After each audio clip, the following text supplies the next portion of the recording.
Dear ladies and gentlemen, my name is Olga Feldmeier and I'm CEO and co-founder of SMART VALOR. I would like to welcome you here at the heart of Crypto Valley. Thank you very much for coming. Thank you very much for making it here at this beautiful evening instead of going for a swim or joining some other events. I think it's an eventful evening today. First of all, let me introduce you Mans, who will tell you why we're here.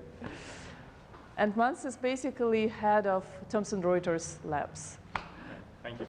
Yeah, hi, and welcome to this space. It's the Thomson Reuters Labs and the incubator. We are co-located here.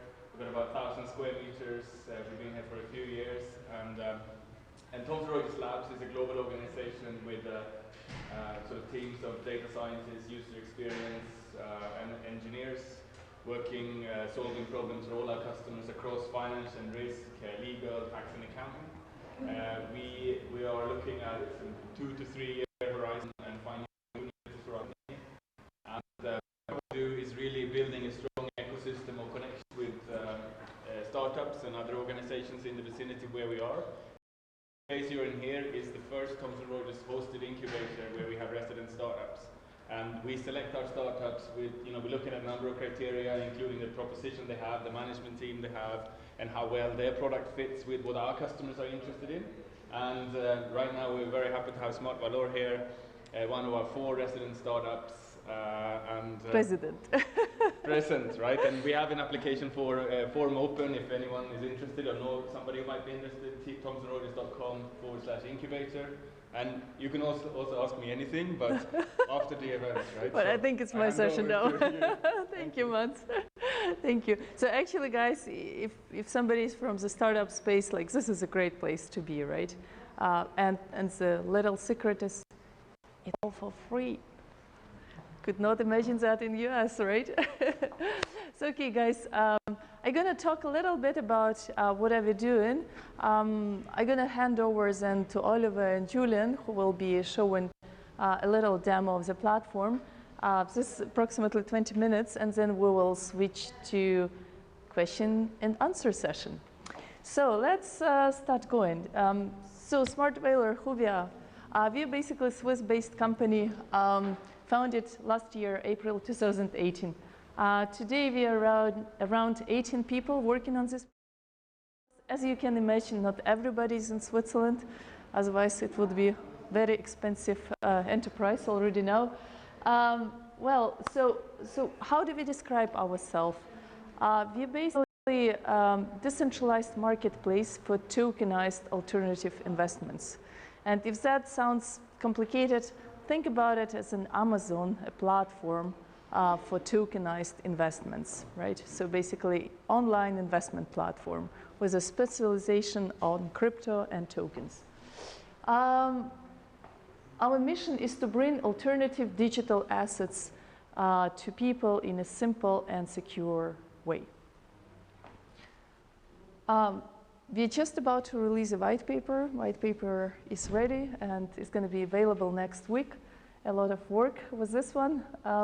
We as a team of 4 co-founders, me, Oliver, Julian, and Thomas Feldmeier, who could not be here today. We have a great advisory board, people that worked with us before on different projects. Some of them very famous names, like Stefan Epictet and John Henry Klippinger, great supporters. You kind of need them when you build a new business. Then why we are here? What's the opportunity? Everybody's talking about blockchain, right? But what's actually so great about blockchain? And what's so great about it is that this is a technology that is going to reshape financial services as we know them today. And why? Because basically, if you look how we own things today, it's a very complicated, long process. This is even like the simple case, a digital ownership of a share. All right, so if you want to exchange the share, you need all those people, to be involved in that, right? And basically, the token is completely different, right? Token is just from you to me, right? It's It's completely decentralized and disintermediated process, right? And this is actually how banking is going to look like in several years, right? And banks started to work on their application of blockchain technology. We will see, you know, this huge movement of assets on the blockchain, as we will see decentralized registry for shares, for ownership of real estate, of basically anything on the blockchain, identity on the blockchain, and cryptocurrency, stable coins on the blockchain. All of those components will enable to create financial services that look just like that.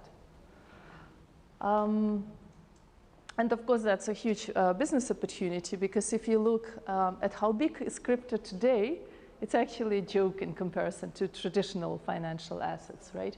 So we have a market capitalization in crypto around 3, probably like now more direction of 400 billion.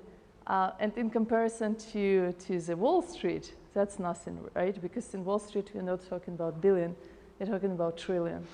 Now imagine, guys, like even the small fraction of those assets will move on the blockchain. What will it mean for cryptocurrency market, right? So how do we approach this opportunity? So we basically figured out that being a platform, this is a future business, right? And also they say, you know, that cryptocurrency enable complete decentralization. So you have Bitcoin, you have Ether. Why do you need marketplace, right? The reason being that you still need this regulatory overlay. We've seen this with Bitcoin, you know, something that exists in completely, you know, out of law space cannot really work, because you need on board with banks, because you need to move money, right? Because you need to dock into the existing system. You cannot exist outside of the legal system. So this is basically what we are doing. We are adding this legal overlay to something that is completely decentralized, peer-to-peer, to this marketplace, right? We are starting with different, so the strategy is probably two-staged. In the first stage, on our platform, we're going to list cryptocurrencies and utility tokens. This is easy way to start and get initial contributor and investors on board, because this is where the music is playing today, right? Last year, we saw ICO market reaching 5.6 billion in total, and it's a huge number for startup space, right? And this year, in first quarter, we are already over the whole year, right? And we're going to probably see somewhere 4,000 to 5,000 ICOs this year, right? And the space is crying for quality stamp, right? There are so many exchanges, there are so many ICOs, right? What is true and what is real? And I think like what Swiss regulator is pointing to, you know, that they want to, FINMA, establish Switzerland as a quality space, you know, for high quality innovation projects, right? So we're moving in the same direction. We like to establish ourselves as a quality space for top selected ICO companies when we talk about this direction. But apart from this is how to get started. This is just because, you know, the music is playing there. But even bigger opportunity are not the utility tokens and payment tokens, but security tokens, right? Asset-backed tokens, right? In this regard, you know, the regulation is, of course, a little bit more difficult, and you know, those licenses that you need to have, they're not so easy to get. So this is why this is second stage for us. So what kind of assets we are talking there about? Basically, it's tokenization, tokenized venture capital funds, tokenized private equity, tokenized real estate, basically any type of asset. A lot of people are excited about intellectual property rights, right? So basically, everything that can be tokenized will be tokenized. It's just a question of time, right? And we see ourselves as a technology provider and regulatory environment provider for this kind of assets. Good. So the next one, and I will probably go over with this one to Oliver, who's going to talk a little bit more about technical details. Thank you.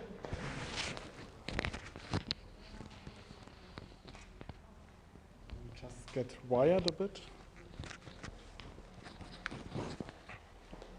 So, good evening, everyone. Olga mentioned the kinds of asset we will be tokenizing in our platform. Now, what is this platform as such? And let me start at the bottom on the protocol, on the blockchain layer. Here we are working with public Ethereum, obviously, but in certain cases where there are regulatory constraints, where people are just not willing to move into complete decentralization, or where there are also some technology issues of public blockchains. In specific cases, we also provide a consortium blockchain solution as a permission system to basically cover any regulatory requirement. On the layers we are building above, we are, for one, a marketplace for initial offerings, for fundraising. We are building an exchange, a fully licensed exchange, to actually trade on a secondary market these assets, also the securities. We are working, and Julia will tell a little bit more about this, we are working on a custody, on an enterprise-grade custody solution for digital assets. And of course, we have a fully compliant, regulated platform with full KYC, AML procedures in place. Still a bit in the future, but absorbing quite a lot of our attention. It's a decentralized marketplace, decentralized trading in illiquid assets. A little bit more on that in our prototype. And the sixth dimension, it's a reward system we are establishing. This ties into our token, the VALOR native token, on how to leverage and motivate all the participants within the platform ecosystem. Now, this might all sound a bit abstract, so I think the best way is if we jump into the prototype. Julia will help me navigate it. You're some of the first ones to see it. The prototype, it's not yet public, but within the next few weeks we will make it accessible on a public test net.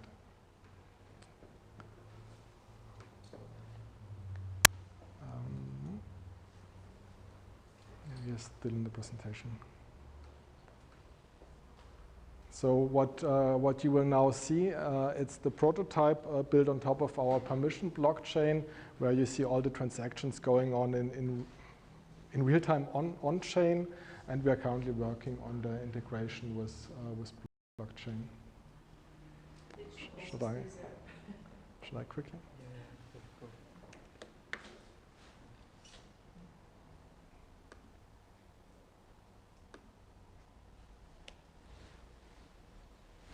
Oops. Okay, it's not even the application which is going crazy, it's PowerPoint. Maybe just ending the slideshow. Yeah, okay. Now we can see it. Thank you. So we are already logged into our platform, but let's start from the beginning. How do we create an asset? We have this tokenization engine, where we can easily specify, now in the prototype easily, in reality there will be more compliance checks, but on the prototype we have a tokenization engine where we can specify a smart contract. Now, what kind of asset would you like to issue? Venture capital fund, real estate? Real estate? Okay, then let's choose real estate. What should we name it? Is it a property, a project? Real estate fund. Real estate fund, okay. That's real estate fund. Now we don't go through all the screens. Maybe Julia can quickly click through. Fortunately, some of the information is already pre-filled, so we can move ahead quickly and submit the token for review. So in real world, we will now start a due diligence process. Part of this due diligence process will be crowdfunded from the entire community on the platform. And well, we just had a green confirmation that the asset has been approved, so we kind of fast forwarded. And we now see in our investment opportunities, it should pretty soon become available. Maybe we need to refresh again.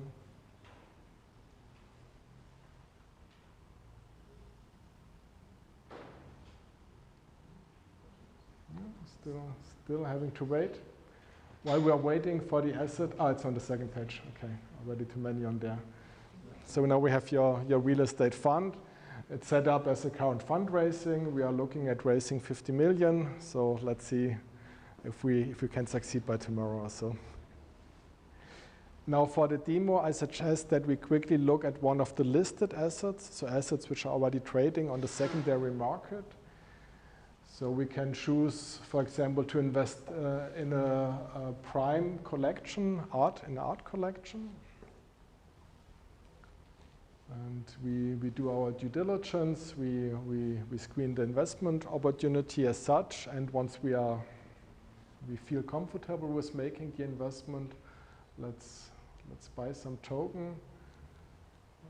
What was the price? 1,100. How much should we buy? How many tokens? One token, it's 1,000 something. It's just one. Just one? Nah, at least 10. We want to be able to then sell also something afterwards.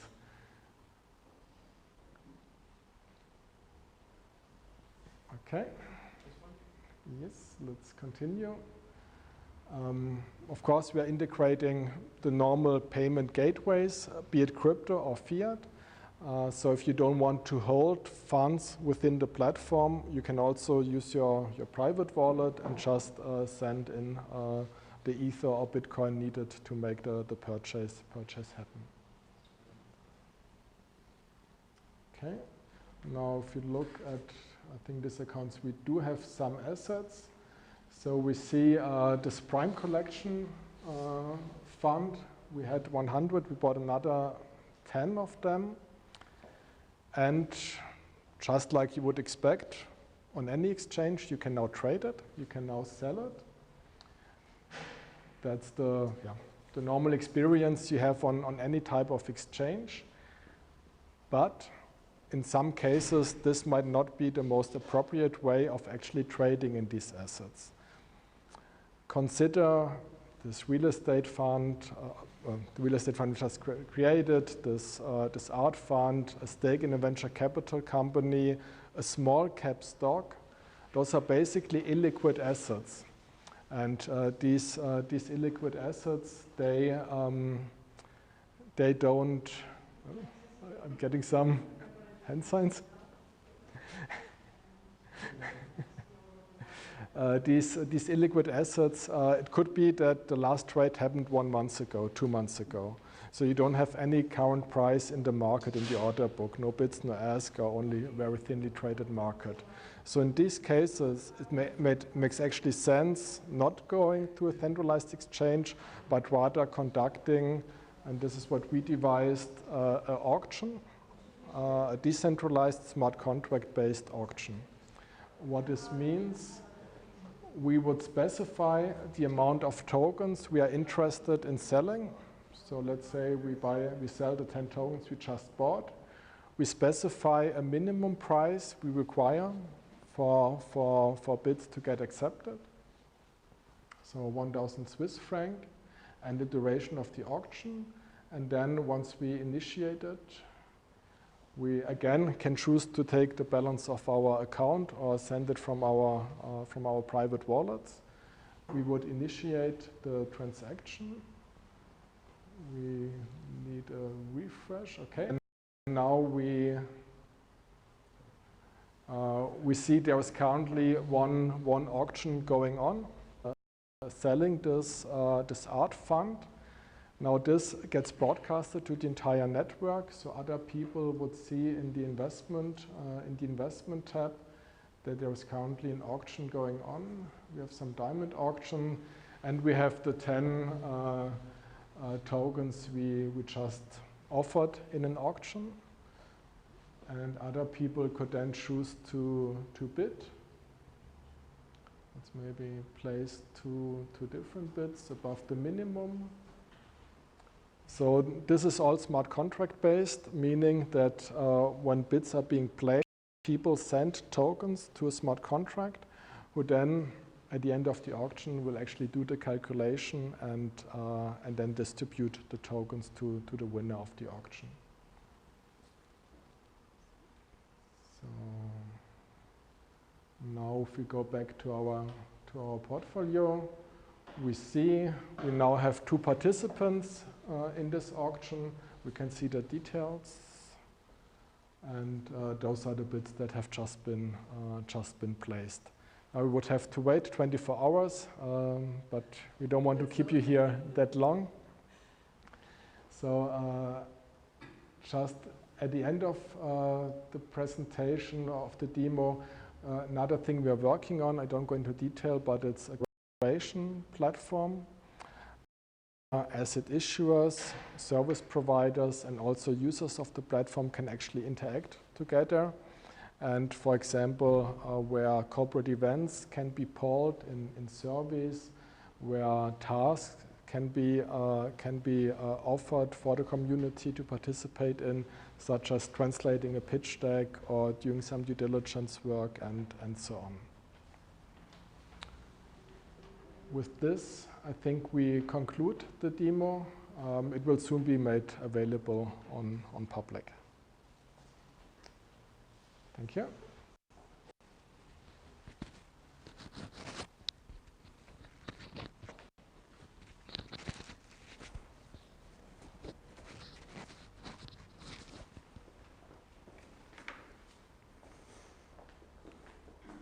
So, with this, I will speak quickly about security.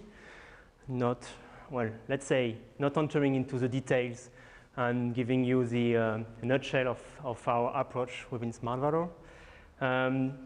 So the approach in SMART VALOR is to see the security problem really as the ecosystem problem, as with the goal, the ultimate goal to achieve end-to-end security through the whole life cycle of assets, of keys within the system. So this is a short overview of the, let's say, functional and functional view of the system. And the idea is to bring security measures, security components in every places where it is needed to strengthen the system. This means that basically you need authentication features to manage the users on one side and to manage the security you put when validating transaction.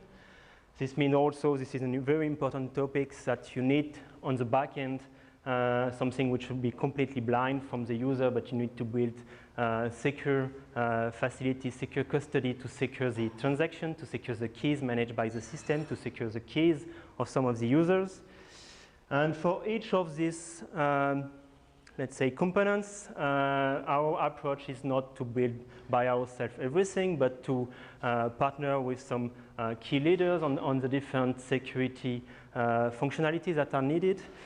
So here you can see, for instance, that on the back end, we have a view of secure environment, HSM-based security, and the idea here is to rely on state-of-the-art and best practices. And all along the life of the system, you will have security measures put in place with respect to the risks that need to be covered. And this is also related to the consortium blockchain that is on the back of the platform itself. And we are going to announce something very important for the security of the platform next week. One of the big partnership with one of the key players in the security providers around cryptocurrency and blockchain ecosystem. And that's basically all, really in a nutshell. I mean, we can enter in the details during the several hours, and we'll be ready to answer questions either during the Q&A and later on. So back to you, Olga. Thank you. Thank you very much. So guys, the question to you, how many accents did you hear now? Like, where's those 3 different accents from 3 different countries? Right? Which countries? That's kind of not a compliment, right? and which else? Which else country? Russian. Yes, and? This is just to check how attentive we were. gentleman in the blue jacket. What would you guess? Is it Russia or France? Dominican Republic. Well, Oliver is from Germany, as you might know. Feldmeier is a very Bavarian name, right? Okay, so basically we're a little bit over time, so I skip all the other slides that I prepared to show you about the regulation and milestones and delivery, how we're going to roll out a platform. We can do this in a Q&A session about the utility of VALOR token, how many tokens, a lot of details, but I would say let's just quickly jump into Q&A session and ask you, what would you like to know? Please. You spoke about your network. How big is your network? I take it it's international, so how do you do American and Chinese investors? Network. Well, network is basically sort of, you know, the platform and network. So those are two different. Network is network that includes all the partners and all the service providers, QIC partners, due diligence partners, and so on, all the service provider. What you probably targeting at is a platform. So the platform, how many investors? We're not live yet. We're planning to go live silent launch in August, September, and full-blown launch probably somewhere around October. And the reason being that, you know, that the regulatory requirements and licensing that you need to have in place, this is actually today the biggest challenge. You know, it's not that much about technology, right? Technology is available for the exchanges, you know, smart contracts, of course, all the stuff needs to be built, but the regulation is one of the key hurdles on this, right?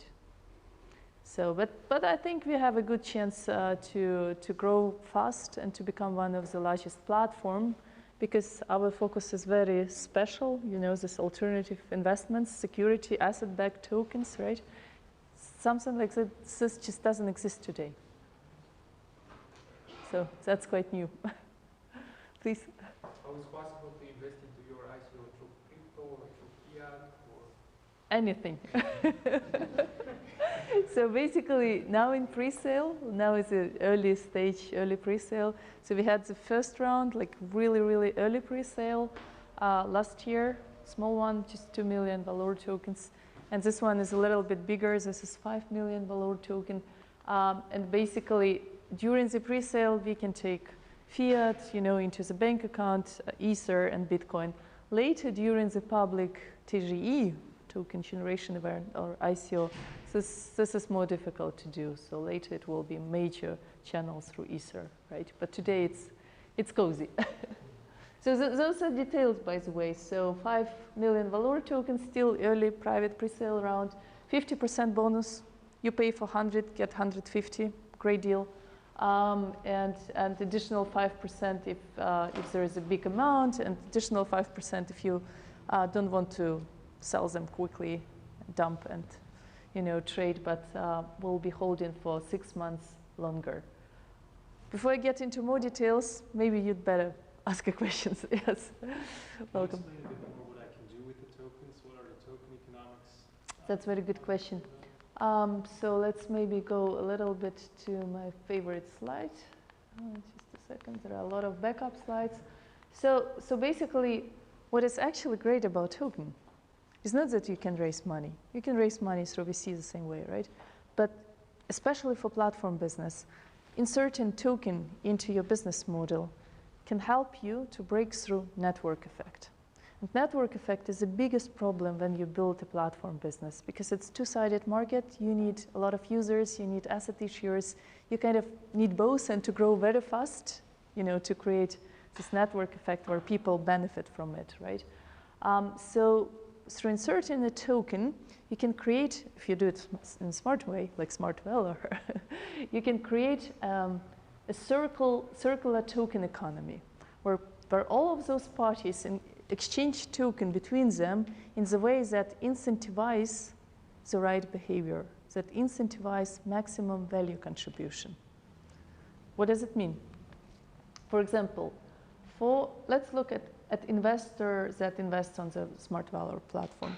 Of course, you can come to our platform and don't pay anything and invest in those listings, in those crypto hedge funds and cryptocurrencies and ICO and so on, right? But if you want a little bit more, if you want this kind of like premium membership, then you need to pay in our own currency, in VALOR token. So this premium membership, what does it give to you? It gives you access to oversold listing, oversubscribed, early access, kind of like a little bit like Wall Street, right? But based on VALOR token. Referral programs, reward programs. So whenever you contribute capital or work, you can also do partially due diligence on the projects. You can contribute work, you can do predictions. There are multiple ways to contribute your expertise. So for all of this, you can currency, and this is how you get incentivized to contribute more value to the platform. And this is only possible through having this token as an internal blood of the system. Please. I mean, why don't you do it just with a credit card? I want to be paid in Swiss francs to contribute to this due diligence. Why should I get your token? Yes, that's a very good question. That's a very good question. And the answer is that today we just don't have a payment, Bitcoin and crypto. We have smart contracts. It's not about payment. It's about smart contracts. So a little bit refresher, what is smart contract? How many of you automated way? And this is the key, right? You can create a lot of there, incentivation, payment, completely automatically. If you will send us your money and we will check it and we will try to understand what was it for. This creates a lot of friction, right? With smart contracts, you can automate anything. I'll give you an example. What do you guys know? You're knowledgeable in real estate, right? And we input it into the smart contract. And you kind of paid the half for your prediction today, and the half is locked in the smart contract. And just after 2 years, you know, the smart contract looks at the real data and looks what you submitted, compares that, and if you were right within a certain bandwidth, smart contract unlocks and you get paid. And this, guys, is the future of financial services. There is so much automation. There is so much, you know, disintermediation and complete DAO-like organization that is going to come our way, right? And this is just the beginning. We see few things coming up, but actually the bank will be without assets and almost without people, but with people that work remotely, that work from their balcony. Please. I have another question. Yes. You also mentioned that you can tokenize funds, right? And so are you allowed to distribute these funds as well? Do I, as an investor, if I want to set up my fund, I'm not a professional investor, but I believe that my capabilities are okay. Can I just set up a fund on your structure and all the legal is taken care of? You have the distribution license? Yes, guys, you know, this is what a lot of people looking to do today. All the crypto hedge funds, they are great. They are like giving people 7,000% performance, right? But how do they distribute? There was like, probably, you know, guys, Blockchain Capital Fund, you know, raised last year 10 million, this year again 150. One of the first funds to do ICO, venture capital fund, right? But one thing is to list and to collect funds, the other thing is to trade those tokens. And actually, it's all about trading, right? We want to enable more liquidity in this space, right? So how do we do that? Because, you know, the investment suitability Richtlinien and laws do not allow anybody to invest in anything, right?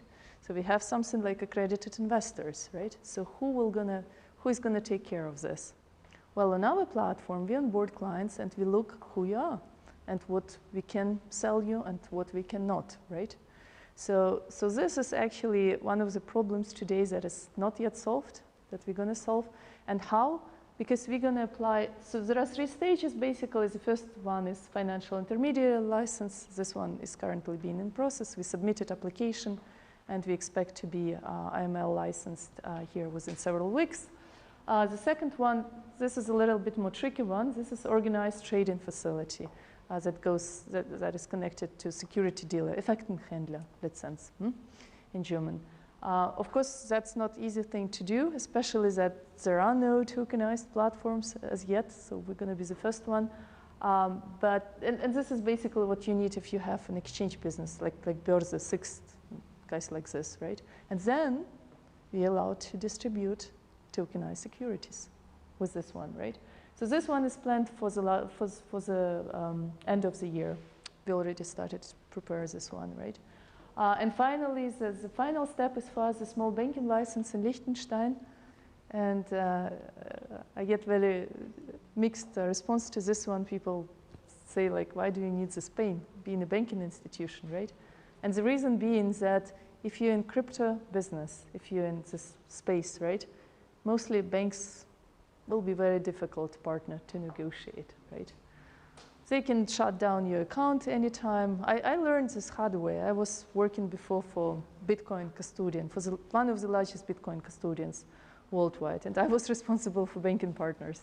And honestly, I don't want to be there anymore. That's a very tough job.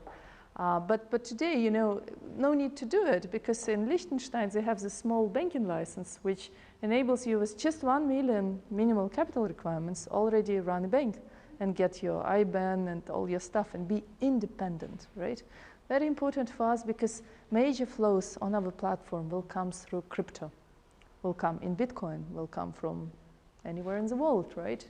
So for banks, it will be very difficult business to work with, right? And before we get in trouble with banks, we'd better do our own license. Please. So the different stakeholders in your system, they basically buy the tokens, and they can use or buy certain products and services, and then they sell the tokens again. So there is actually not an incentive to hold the tokens for a long period of time. So how do you create value for long-term investors? Exactly, very good question. Thank you so much. Let's return back. So I explained why investor needs VALOR token. Now let's move to the second part. As an asset issuer, right? It's the same way. You can have access to the VALOR network if you have a certain stake and hold VALOR token. You can enjoy certain benefits that you otherwise would not, like priority listing. Let's imagine, you know, April is very full month. There are so many listings. We can't push it all on our platform. So if you're stakeholder, if you're holding a certain stake, you have the priorities rights. It's all this premium membership, you know. It's kind of like if you compare with the stock exchanges, right? So those folks that hold equity on stock exchanges, right, they have way to influence what's going on. And who are they? They are Goldman Sachs of this world, they are asset issuers, and so on. This is how they influence what happens on the stock exchange. We don't need to do this. Now we have token economy. We can do it in a more efficient way, right? So you get all those priority rights through holding the VALOR token. Plus, and this is like what we've seen been very successful with platform called Binance. Maybe you guys heard about Binance, right? They kind of like issued a token and they said, guys, you give us money today to build this great thing, right? And we're going to give it back to you tomorrow.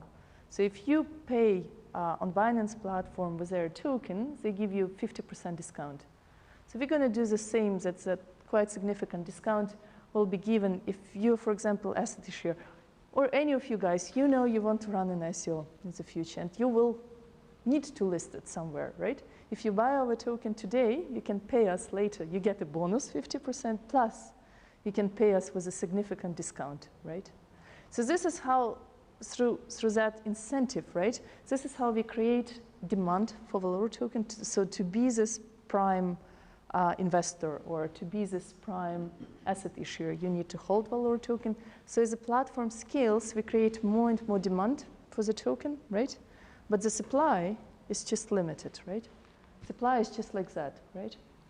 So as the listing volume grows and there is more and more demand for it, but supplies, it's basically the same mechanics like with all the cryptocurrencies. The same as with Bitcoin, there are just 21 million, and the more people use it, the more the value grows, right? So there is nothing new in that, right? You create this kind of like artificial scarcity of that resource, right? And this is how you scale it, the value grows in case the platform scales. So in case we are successful and a lot of listings, a lot of investors, a lot of demand for VALOR token, that's how it works. Very simple mechanics, actually. Just to get it right, does it matter how many tokens I hold, or it doesn't? Yes, of course. It's like membership, you know, it's like certain status that you pay in a certain currency, right? So basic investors and basic asset issuers, you don't need to hold any because we want a lot of flows. We want to limit people from coming to our platform. But if you have those privileged rights and premium memberships, then that's the way to go. And why don't you have us potential investors participate in your revenues and the revenue sharing mechanism? Why do you give us just discounts? You're probably not from Switzerland, no? No, yeah. Yes, you no, are? I'm just wondering why you don't have us participate. Yeah, well, because then your it becomes revenue. securities, then it becomes share, you know. Then what is the problem with the security? The problem is not Switzerland. You know, in Switzerland we could do our equity token and sell it here, no problem. We would need to publish prospectus, you know, because we have here Prospektuspflicht. That's not a big deal. The problem is, and the opportunity with ICO is a global distribution, right? That you sell this token all over the world. In Philippines and Indonesia, you don't care, basically, right? As long as it's not US or China or some other, you know, worryful countries, right? But to do this global distribution, guys, you need to actually, if you distribute a security, right, globally, you need to actually register the security alongside the country regulation in every country. So you need to register it with Security and Exchange Commission and with, you know, European Union, whatever, Commission, and so on, right? And in all the countries, right? But this is exactly, again, the idea of ICO with a global funding, right? So that's the only way to do, and that's, you know, kind of like why ICOs became so big, because you have this global distribution and access for capital outside of the banking system. And it's actually a big deal because, you know, in many countries, people, they don't have access to banking or they cannot bring their capital out. In China, for example, you're not allowed to invest in foreign companies, right? You're not allowed to bring the money out of the country. There is like capital controls and 50,000 limit. Okay. Maybe just to add also to the idea of revenue share, what we are currently in the process of defining an affiliate program, a reward program, like a frequent flyer program for investors. So the more you invest, the more liquidity you provide the platform, you're able to participate in transaction fees and listing fees. Now we can just not do an automatic redistribution to all the token holders because then you would classify, as Olga pointed out, as a security. So we are currently devising a system where we have this affiliate and reward program, and it's accessible to all the premium investors on the platform, so they need to be members. This is like one of these benefits. But then at the end, the stake they are getting from the revenue share depends on their individual contribution in terms of liquidity, in terms of investment holding. So this is step by step, working closely with the lawyers, what we can really do in a compliant. I mean, don't get me wrong, it's a great project. I really like it. I'm just wondering, you're setting up this security token platform, but at the same time your token is a utility token. And so by nature, you're kind of contradicting what you're building because you're saying you're getting all these investors from all over the world to whom you would like in the future to sell your security token. So this means that somehow distribution needs to be in place at that time. Right? Yes, yes, but you're saying very important word. You're saying in the future. You know how much capital you need to build this whole technology platform, all the legal fees that you need to pay to have a banking license, you know. We calculated. This is why we are raising 35 million. Because we think that this is the amount of money that you need within this 3 to 4 years period to bring up all this infrastructure, right? We would love to issue our security token tomorrow, but again, you know, still the same problem. Distribution, global distribution, it will be then again limited to accredited investors.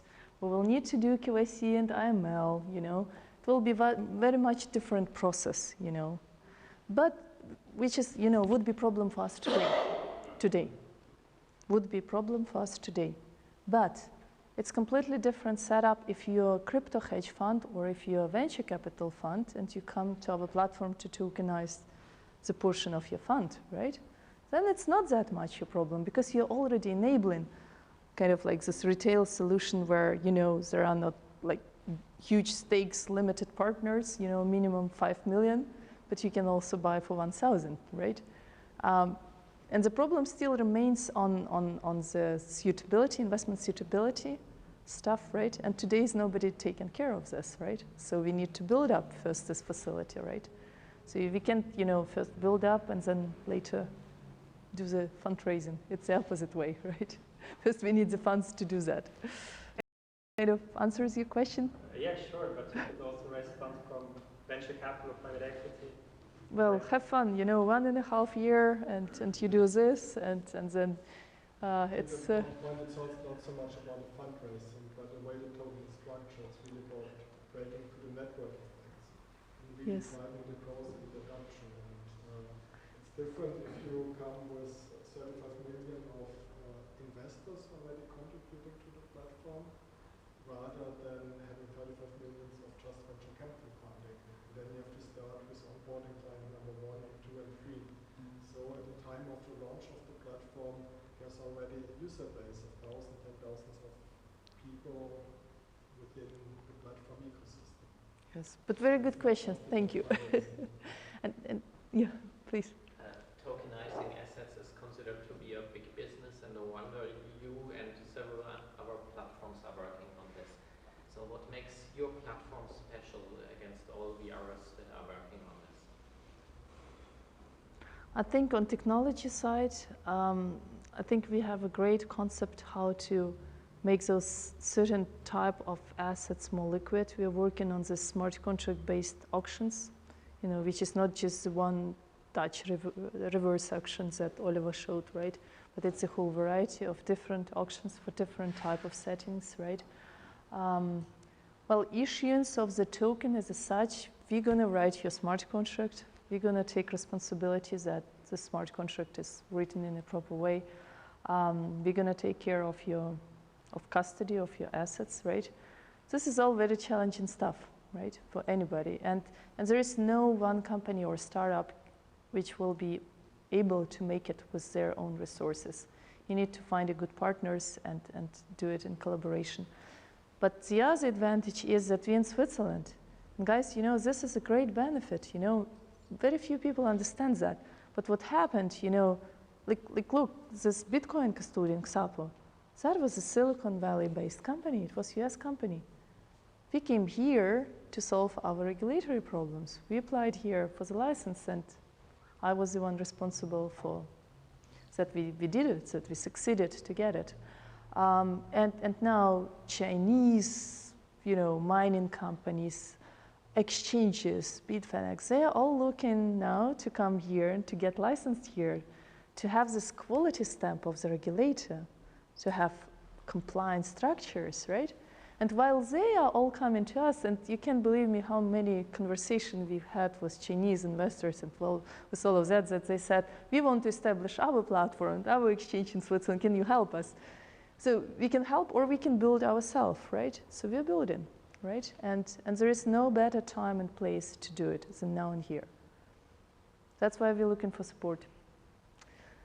Maybe we should turn to online platform questions, because we should not probably neglect people who are remote. Maybe some of them were already answered. The one if we're the only one, if there's a price increase, the pump and dump risk, regulation, why they need it, why not, but I think that's mostly answered, or was also asked here. One is, can we still join the pre-sale, where can I buy? Oh, pre-sale, kind of started, we started to send out contracts last week, right? How many you send out? This is all in flow, but basically now people can register on our website. There is a button, register for pre-sale, and there are a lot of requests came in the last weeks, so probably like multiples of what we want to raise. But again, it's just registration. This is available as long as we did not close this 5 million. So the contracts can come in and get signed, you know, this round is getting filled, right? So how long this is going to take, nobody of course knows, right? Because we are not public yet, nobody even knows that we are doing clients to check if they are not coming from money laundering or from, you know, some sources you don't want to have, right? And basically, you know, being based in Switzerland, there is a great advantage. You know, last year, probably 1/3 of all good ICOs came through Swiss entities. And it has a reason, it has a very good reputation, quality stamp. And you know, in the space where we're gonna have probably like 4,000 ICOs this year, there is a need for quality space. And where should it be? Should it be in Gibraltar? Should it be in Cayman Islands? No, right? So that's basically the answer. And another question, the tokens released on Smart VALOR platform, will they be ERC20 or how do you plan to store them on a Yes, wallet? Maybe? exactly. Yes, so basically there are different ways to do it. Probably what I didn't mention is the overall, sorry, just this one. The overall supply of the VALOR token is 100 million. So we are selling now the half of them, right?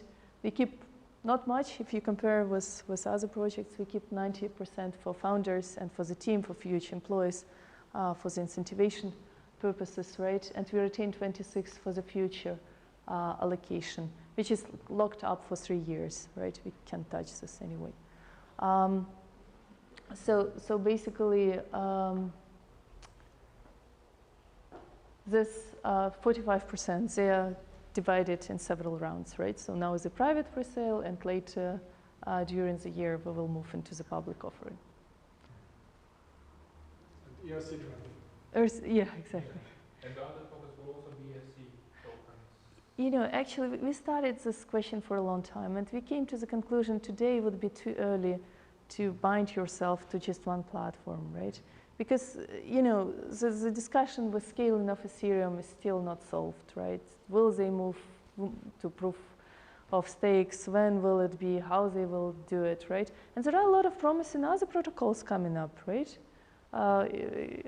Even a lot of people talking about Waves platform in Russia. If you're in Russia, everybody's doing ICO on the Waves platform, right? So we said kind of like, okay, we're going to be initially blockchain agnostic, right? To us, it doesn't matter. It's a little bit more technical work, of course, to integrate the other token, right? But it's definitely work worth doing. Continuing the previous question, on one of the slides regarding the technology, I saw that there is some Smart VALOR blockchain, and there is Ethereum and other blockchains set apart. So do you plan to develop any particular specific Smart VALOR blockchain, or it's like the blockchain of choice, like today it's Ethereum, tomorrow it may be something else? Good point. It's Yeah, well, for us, it's maybe it was before. the security slide. Oh, the security. Yeah, this one. Okay. So for us, currently Ethereum, that's the platform of choice. In the public space, we are also currently bridging between Ethereum, Bitcoin, and consortium blockchain. But for most of what we do, Ethereum is the platform of choice for now. Right. We keep monitoring. On our centralized exchange, we will also be able to list assets from other blockchains. That's not so highly integrated as such, it's an exchange. And what we see here, this is our own consortium blockchain. Well, we have built what you've seen before on Hyperledger Fabric. We also have a permissioned Ethereum instance playing around with. We are still not decided yet which way to go, but also in the long term, we believe in the public blockchains. But for certain regulatory cases, if you take a private equity fund, they would be reluctant putting anything on public blockchain. They want a very controlled environment. And here we can offer a consortium blockchain. It's not controlled by SMART VALOR alone, but together with some other financial institutions and the asset issuer themselves, the regulator, auditor, lawyers, they're all able to have their node, look into the ledger and verify that all is correct. But that would basically mean that you have to redevelop, recode your smart contracts for other types of blockchains, like the Hyperledger, you're probably using different language for developing smart contracts. It's a Go environment, and within you need solidity, and with something else you need some. It creates a lot of developmental work. We try to keep the individual assets on one chain only. So that way we don't have to start translating. We worked it out, it works technically. We are able to send from Hyperledger Fabric over to Ethereum. It's going to be docked, it's locked, and the new asset is created. It works, but of course if you have any complicated more advanced smart contract logic, you would go crazy. So currently we are trying to keep one asset on one blockchain, even though we might be integrating with different blockchains, but the asset specific. So you just have a breaching smart contracts on the other blockchains, and you remain the core smart contracts on the same single blockchain of choice, as far as I understood it's Ethereum today. Exactly. Yes. Exactly. Plus for the regulated special cases, the consortium blockchain. Yes, but also, if you look what's going to happen in the space in the next couple of years with all those protocols being developed, what we're going to see is probably better solutions for interoperability between blockchains, right? So I doubt there will be like this one blockchain for everything, right? And so for us, it doesn't make sense today to focus and fix on something, We'll see. I think there will be like a lot of people talking about this decentralized exchanges. The reality is today it doesn't work. Several players tried that. So I think our approach to decentralization is going to be through enabling trade and liquidity, trade for illiquid assets via the smart contract-based auctions. This is a thing that's going to work, right? That's proven. And it's proven in traditional markets, right, where auction is a way to do it. It's just with smart contracts, if you have all these assets tokenized and you have currencies that are also tokenized, value, money, right, then everything can be within one smart contract. Everything can run automatically. And even the speed, like imagine now you do this auction, so you need to wire money somewhere from China, 5 days, and then it arrived, and you lock it there, and then the auction runs, and then you need to send back this money. With cryptocurrencies, or it doesn't matter, stable coins, whatever, we will see national cryptocurrency, we will see all this stuff, right? With this, the money is instantly there, right? It's locked, auction run, money back, or hold in the account, collecting the funds, right? So we have a way, with smart contracts and token-based assets, we have a way to create much better market structure, to create much more liquidity in traditional assets classes that have never been liquid, right? So that's opportunity. This is the part that really intrigues me a lot, is liquidity in these alternative assets. By nature, it's an illiquid asset class, right? Because of intransparency and lack of information. Yes. How are you going to solve this problem? How are people going to get access to information to understand the value of these tokens and be able to assess what they're willing to pay to create this market? How are you going to solve this? It's not just us who are going to solve that. We're going to solve it with the asset issuers, right?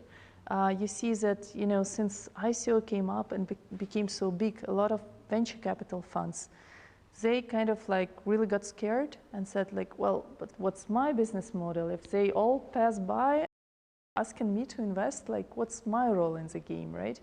And they figured out that, the whole process of fundraising and all the stuff, this is not going to be anymore their core value proposition. It's just creating added value.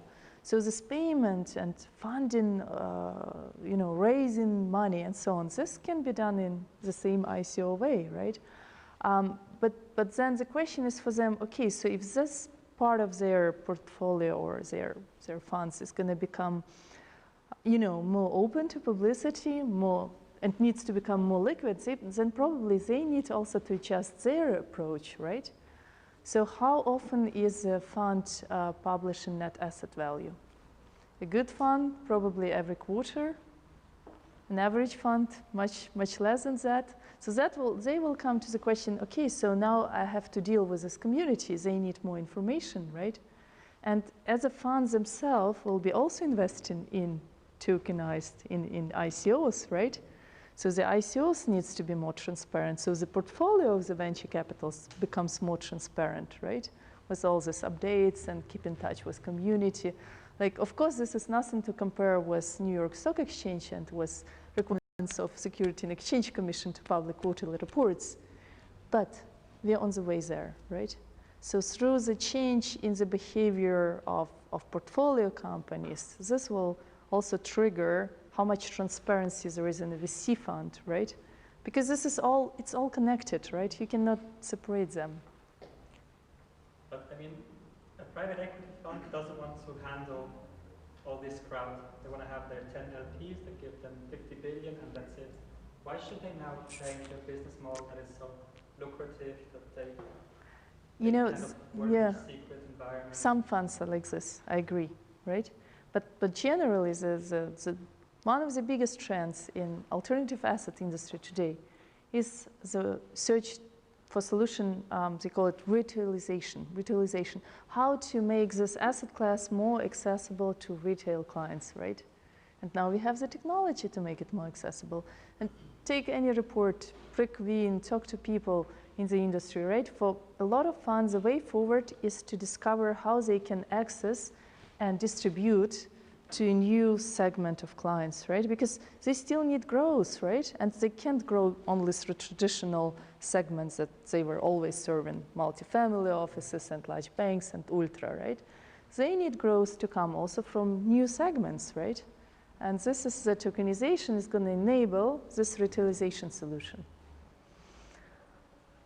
So I think we have time for just one final question because I think everybody is getting exhausted and wine is getting warm, so that's not good. We've got one that we can ask.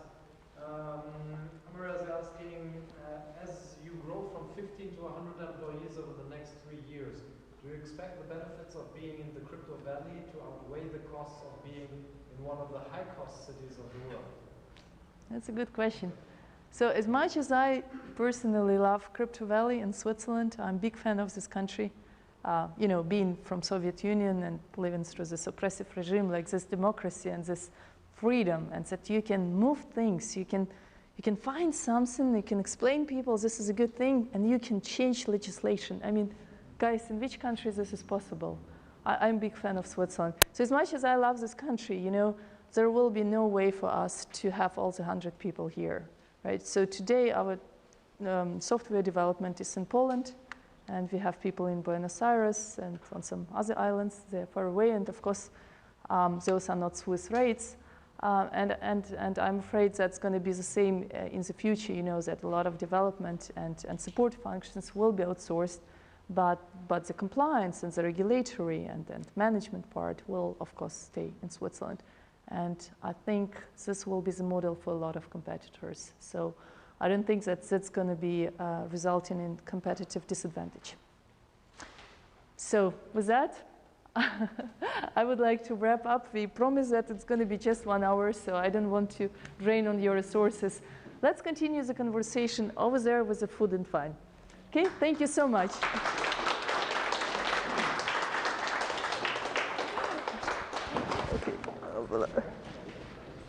So.